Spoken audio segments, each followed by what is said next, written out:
That's what it's about. Look at this. It's been years that I've wanted to do this.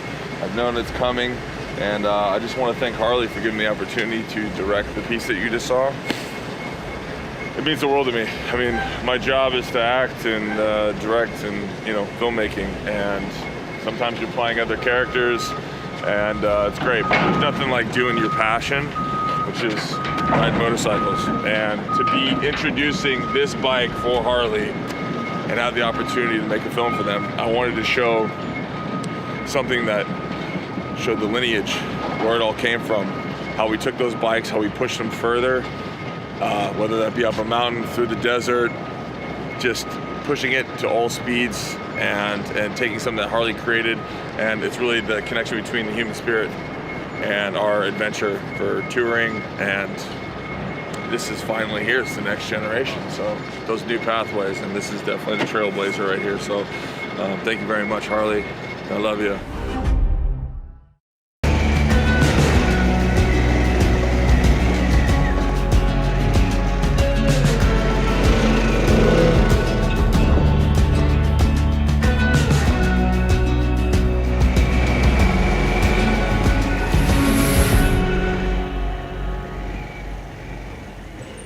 Wow, what a day. Oh, man. Awesome. That was great. What ride more did you try? I was in off-road mode. I played with sport mode a little bit, and then we got into some gravel, and I actually put it in like the rain mode. Off-road mode was the best. My favorite. So we got the fire going? Yeah, let's do it.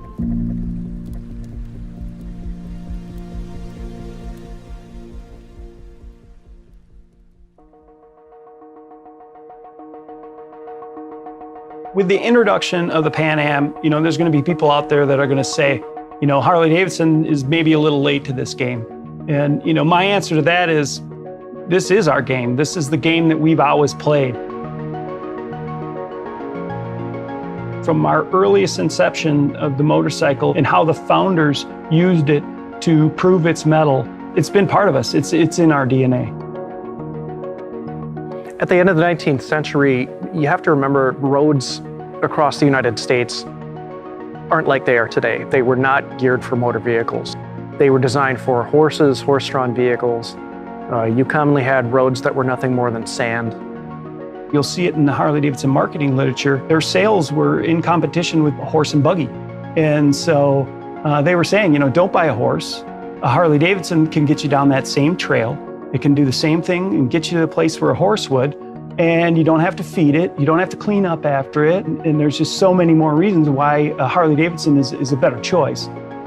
You know, that's where trail riding comes from. It's from getting on horseback and actually riding trails, and that's where a motorcycle was one step ahead of an automobile, where it needed two trails to get down. The motorcycle could go down that single trail, and it could get you back to your favorite fishing hole or get you to that favorite hunting spot where, you know, where the bucks hid out.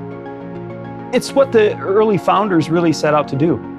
You know, you kind of had a perfect storm. You had an engineering guy, you had a manufacturing guy, you had a dealer guy, and then you had a marketing guy. And he said, if we can prove that our motorcycle is far superior to every other motorcycle out there by being able to handle whatever terrain under whatever conditions, that's what people are going to want.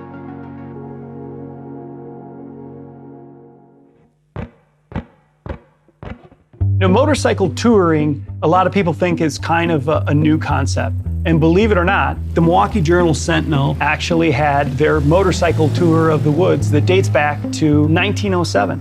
You know, Lake Geneva's, what, 45 miles away from here, but, you know, that was a day-long trip on a motorcycle in those days. There's one adventure touring story of a part that they had developed called a two-speed hub that, among other places, got its testing with a customer who was crusading in Wisconsin to help prevent the spread of tuberculosis. His name was Ted Worley, and he was an avid outdoorsman. And one of the things he loved about his job is it got him out in the outdoors as much as possible. And he ends up writing a pamphlet on behalf of Harley Davidson called Camping Hints When Touring with a Motorcycle. And it's everything from how to set up your tent. There was a recipe for soup. There's even a great illustration showing how he set up the luggage on his motorcycles.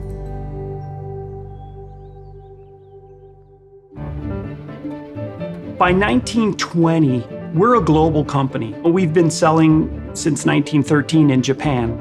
We've been selling in Brazil. We've been selling in Australia, Europe. And so we start seeing these letters flow into the company. Here's my trip to the Panama Canal. You see, Harley Davidsons and elephants and all these exotic things. There was nothing holding you back. As long as there was ground and, the motorcycle could conquer it. We talk about on-road or off-road. Well, what's a road? To a motorcycle, what isn't? When the sport model comes out, a good amount of the advertising talked about these kind of competitive rides they did up a mountain road.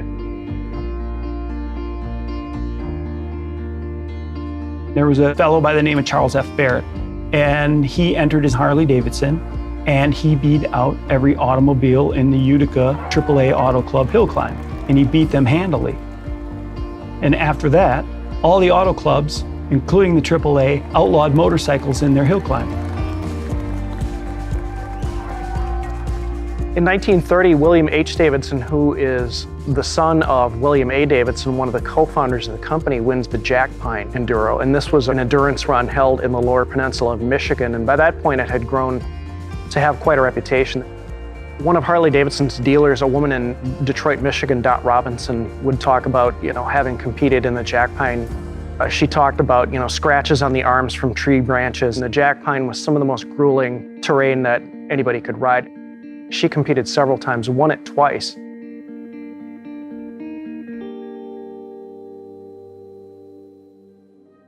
World War II comes along and it changes literally everything for everyone.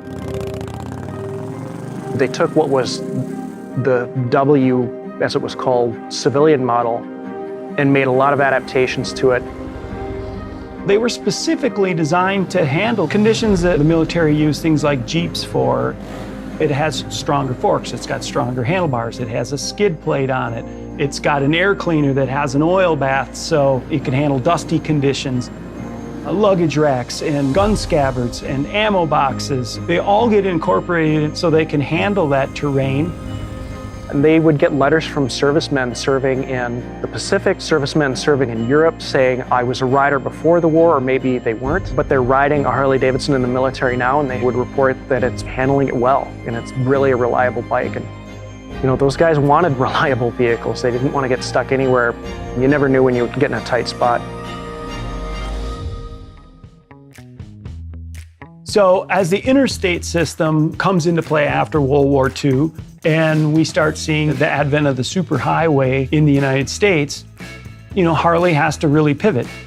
You're starting to make motorcycles that can travel at a higher rate of speed. They can carry multiple passengers and more gear. People are going to go further distances. What might have been a day trip that was 60 miles away, now, you might go 300 miles. In 1956, we sell our first true touring motorcycle where it's sold is the fact. It's the king of the highway. And you get saddlebags, you get a windshield. It's got an extra thick buddy seat so you can take a passenger along.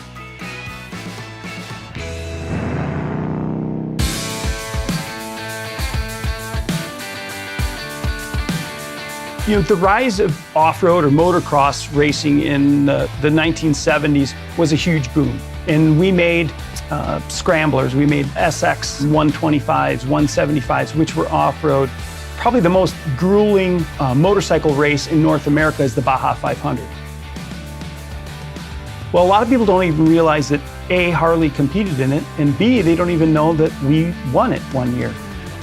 And this is usually run by dune buggies and Jeeps, and so to win that was really a huge thing. So we were involved in it, and at the time, Harley Davidson decided to take really a different course and concentrate on more heavyweight touring motorcycles.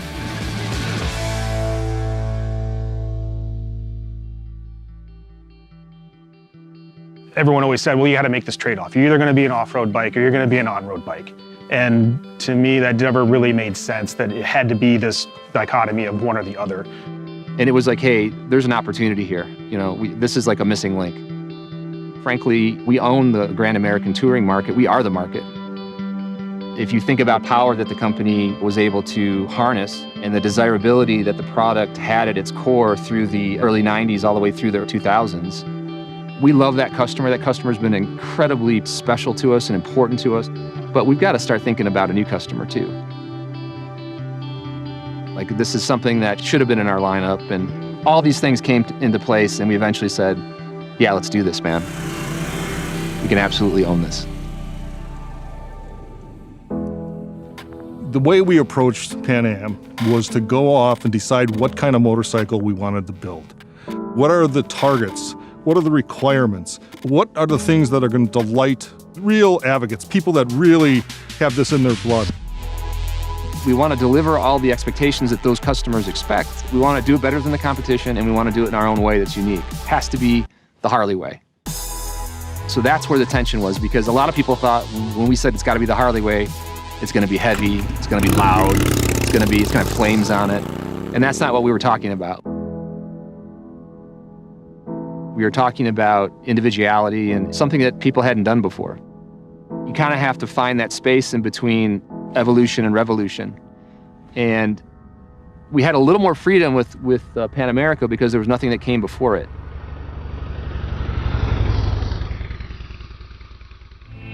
Whenever you do something that's kind of radically different and unexpected, you're going to shake people up. I remember telling leadership at the time, I said, this is exactly what we want. It's the right bike, it's the right shape, it's the right moment, and it's kind of the right mindset right now with the company. It took a story. I said, hey, first of all, when the company started, there were no roads. That's a great, nice foundational chunk to kind of build this whole thing off of. Second thing was the way that we supported 2 world wars with products that basically invented adventure touring. And then, I mean, we won Baja. And if you think about America and just the vast amounts of land that are unpaved, like this countryside around me, there's just a huge opportunity here. And it is touring, you know, and we kind of invented Grand American Touring. And the fact that you're being so polarized about it is a really healthy reaction to have. I believe iconic, innovative design scares the hell out of people at first. And if we don't have that, that means we haven't pushed it far enough.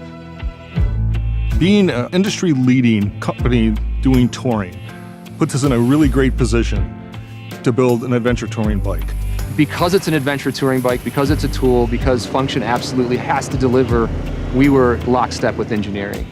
The acuity to actually put that engineering into the bike to make it a superior motorcycling experience was a lot harder than people might have thought. It was ground up, and it started with the powertrain. We're not really into covers and decorative things that you put over and hide. We're really more into the functionality. What you see is actually what works. And that's why we believe that the engine should be out front and proud. The concept here was to design the engine such that it was stiff enough to be the central member of the frame, which gave us the opportunity to make the whole motorcycle lighter. And that, as a designer, allows you incredible flexibility because you're not stuck to a frame. You can actually design from the engine out. It's shaped so that you can take high-speed turns and really get a grip on it. From a dynamic standpoint, the weight needs to be low and it needs to be in the right places. How do we optimize our frame weight to get the stiffnesses we need? There's so many areas that have to come together to make this thing work right. It's really the definition of a massive team effort. Once we started putting people on them, then we had the problem that everybody in the company wanted to get on them. At our Arizona test facility, we built a whole new section just for testing off-road adventure touring bikes. We developed 9 different criteria that we look at for off-road development, dirt roads, how the bike behaves, how it slides, how it doesn't, where the grip is, where it isn't. So all the road bike knowledge that we had just came on top of that. We spent a lot of time and effort to make sure that the bike really did everything.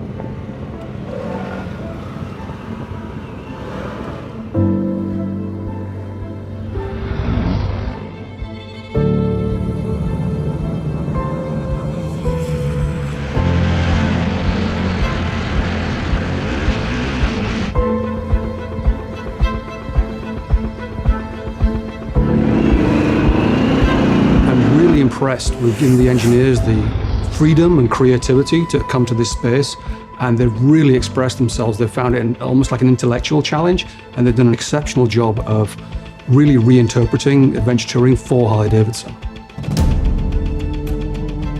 This powertrain is a home run for us. This bike has a top speed of 135 miles an hour with cargo. Crazy competent on the road. Carves switchbacks like a full-fledged street bike. You know, so hot off the line that people are gonna have to use glue to hold onto the handlebars. This is a new genre for Harley Davidson. We plan to build upon this platform going forward. A product that's coming out very soon, the 1250 Custom Cruiser. It's got a fistful of torque and power, just like the Pan America. The suspension system has got top-of-the-line balance-free forks with semi-active top-of-the-line damping, a balance-free rear cushion with also semi-active damping control, as well as the adaptive ride height. So adaptive ride height is a first for the motorcycle industry. It lowers the motorcycle as you come to a stop, which makes it much, much more confidence-inspiring for anyone. And then once you take off, the system automatically builds up pressure and pumps itself back up to your normal height. I spent a day on a regular Pan America with regular suspension. I had then hopped on an adaptive ride height bike that I had to do some other work on. And that was the moment I was like, oh, wow, yeah, this is a game changer. People are gonna love this. With a push of a button, I can make it a very sporty bike. If I want to make it a Luxo cruiser, I can do that too. I feel what sets us apart is the way that Harley does customization. We've thought of everything. Titanium exhaust, lightweight materials that are durable. We partnered with Michelin on our knobby tires, the auxiliary lights, for that nighttime riding or for the canyon riding. We offer guards for those rugged terrains. We offer 3 different luggage solutions. Our sport luggage, docking mounts right on the vehicle. The aluminum luggage for those off-road riders that are camping. It's all about maximizing space. Soft luggage bags for those ultra rugged adventures. What we do is try to balance out from a look standpoint as well as the functionality of it. P&A is a must-have for Harley Davidson as a whole, because that's part of our DNA is customization and being able to, provide things for our customers to be able to improve the bike and their experience. The finishes are matte sheen, they got texture. We went with powder coat because it's durable. We really wanted to design and develop something really tactical and functional for this consumer and rider.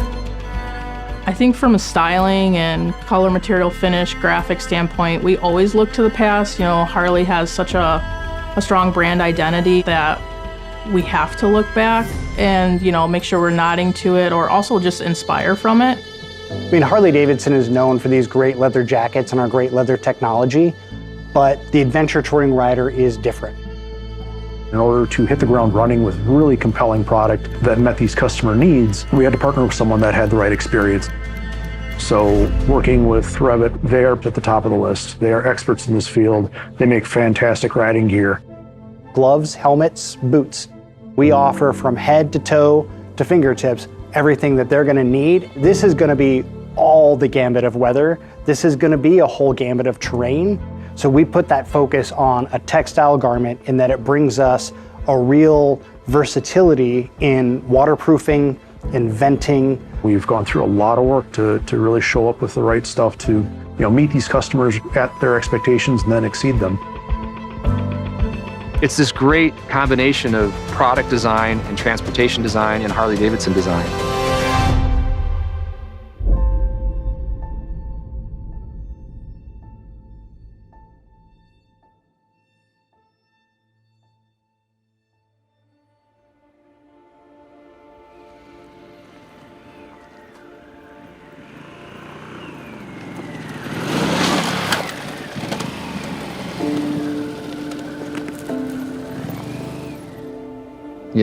The first cafeteria napkin sketches that led to this thing. Long journey, thinking about the history of the company and kind of creating the missing link, if you will. And now here we are in 2021 with everything that's going on in the world and all the change, and Harley Davidson is back off-road. To be a small part of that story is, that's pretty exciting. The paved road is one thing. It has its poetry and its moments and its romance, but It doesn't get you here, you know?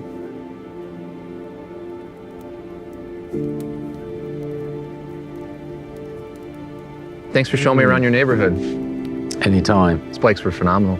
They really were. So how was Kenya? How was riding a Pan America in Kenya? It was great. I mean,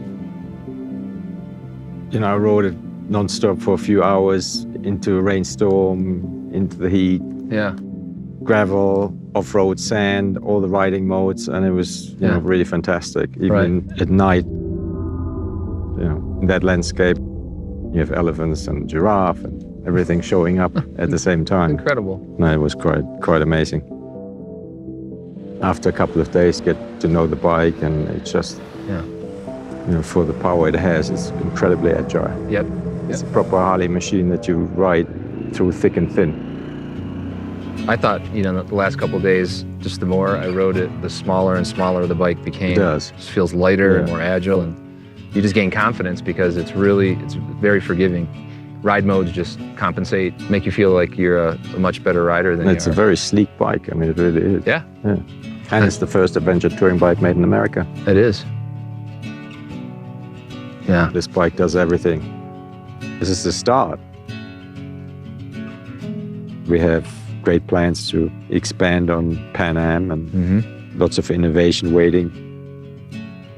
This is just a launch into a whole new dimension for the company. Yeah. Well, cheers to a great day. Thank you so much for showing me those incredible trails. It was fun. We rode quite a distance. Yeah. I mean, we had, you know, proper touring, but then just off the beaten track, and it's just a natural expansion from Grand American touring into off-road touring.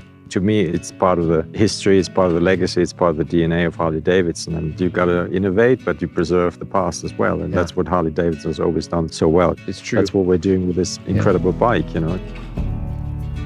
I think it's ready. What do you think? I think it's ready, absolutely. So let's do give it this to the world. Cheers, man. Let's do it. So, Yakin, you brought your guitar?